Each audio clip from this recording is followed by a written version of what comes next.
एक औसत अमेरिकी पड़ोस में एक किशोर लड़की अपने घर से बाहर निकलती है और सड़क के बीच में कुछ ऐसा देखती हुई जम जाती है जिससे वह बहुत डर जाती है।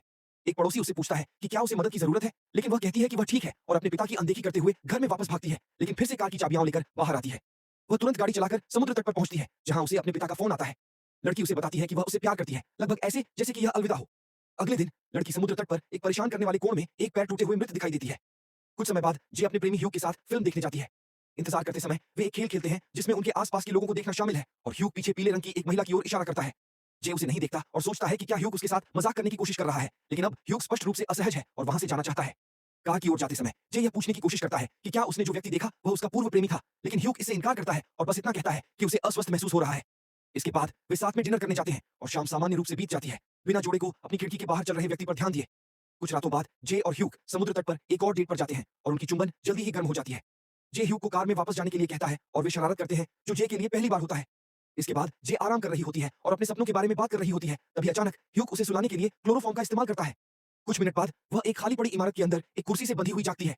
ह्यूग ने उसे फिर से कपड़े पहनाने की भी जहमत नहीं उठाई। वह बस इधर-उधर घूम रहा है और जे को वह सब याद रखने के लिए कह रहा है जो वह समझाने वाला है।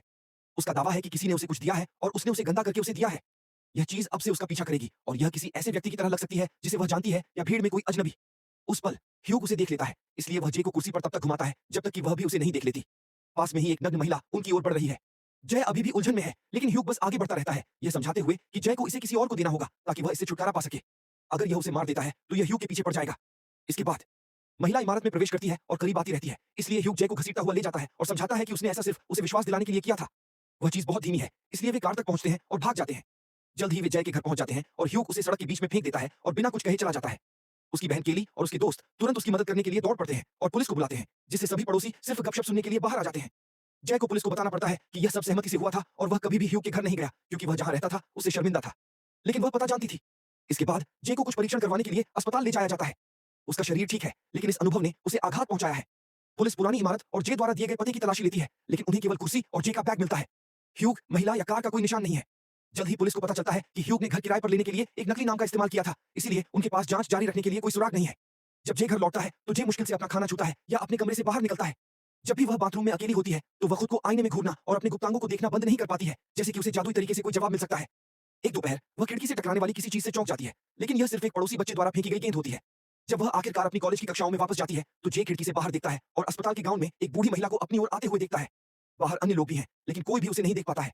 सबसे पहले जय उसे अनदेखा करने की कोशिश करता है, लेकिन वह बहुत घबरा जाती है और कक्षा छोड़ने का फैसला करती है, जिसे ग्रेग गलियारे में देख लेता है। बूढ़ी महिला जय का पीछा करना जारी रखती है क्योंकि वह लोगों के सामने से बिना देखे चली जाती है।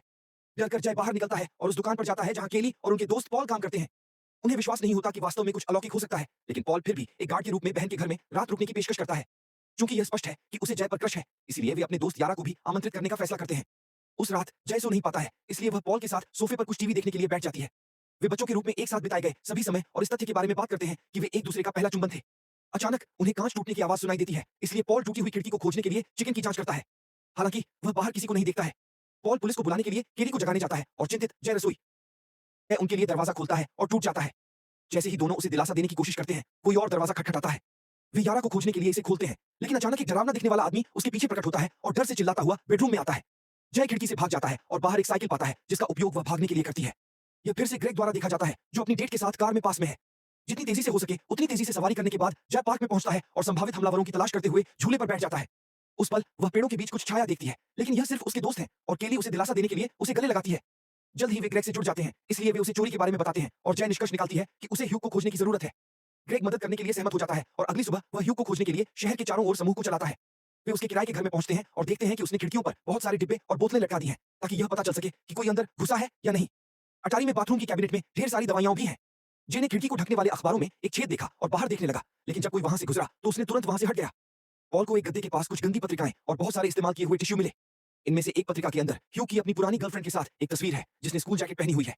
बाद में ग्रेग और जे जैकेट से स्कूल जाते हैं और एक सचिव की मदद से पता लगाते हैं कि ह्यूग का असली नाम जेफ है और उनका असली पता प्राप्त करते हैं। समूह उसके असली घर की ओर जाता है और ह्यूग की मां से मिलकर जे चौंक जाता है क्योंकि वह पिछली रात की नग्न महिला की तरह दिखती है। ह्यूग समूह के साथ बातचीत करने के लिए सहमत होता है और उन्हें बताता है कि भले ही वह चीज जे का पीछा कर रही हो, फिर भी वह उसे देख सकता है। वे उसे आगे बढ़ाने के अलावा कुछ नहीं कर सकते, इसीलिए ह्यूग जे को एक नए साथी के साथ गंदा काम करने की सलाह देता है।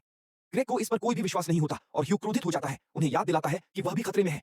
अगर जे मारा जाता है तो वह चीज उसके पीछे जाएगी और पूरी लाइन में तब तक जाएगी जब तक वह उस व्यक्ति तक नहीं पहुंच जाती जिसने उसे शुरू किया था। वह जे से माफी मांगता है, कहता है कि वह भी पीड़ित था, लेकिन बार से एक रात के लिए उसके साथ संबंध बनाने की वजह से वह परेशान हो गया। जब कोई उसके पास से गुजरता है तो वह बहुत घबरा जाता है, लेकिन बाकी सभी उसे आश्वस्त करते हैं कि वे भी उस व्यक्ति को देख सकते हैं। यह सोचकर कि उन्हें जे और चीज के बीच कुछ दूरी बनाने की जरूरत है, ग्रेग समूह को कई मील दूर अपने परिवार की छुट्टी मनाने के घर ले जाता है। ह्यू के उदाहरण का अनुसरण करते हुए जे खिड़की पर अस्थायी अलार्म के रूप में कुछ डिब्बे रखता है। ग्रेग अपने परिवार द्वारा शेड में छिपाई गई बंदूक लेता है और जे को गोली चलाना सिखाता है ताकि वह खुद की रक्षा कर सके। बाद में समूह समुद्र तट पर जाता है और जब वे आराम करते हैं तो वे यारा जैसा दिखने वाले एक व्यक्ति को पीछे से उनकी ओर आते हुए नहीं देखते हैं, जबकि ग्रेग पेशाब करने गया हुआ है। अचानक वह चीज जे के बाल उठाती है और जबकि अन्य लोग उस इकाई को नहीं देख सकते हैं, वे बालों को हिलते हुए देखते हैं। पॉल एक कुर्सी पकड़ता है और उस चीज को मारने की कोशिश करता है, जिससे वह जे को छोड़ देती है, लेकिन बदले में पॉल को भी धक्का दे देती है। जब समूह शेड में भागता है तो इकाई उनका पीछा करना जारी रखती है, जहां पॉल धक्का से अपने पेट पर बने निशानों को देखता है।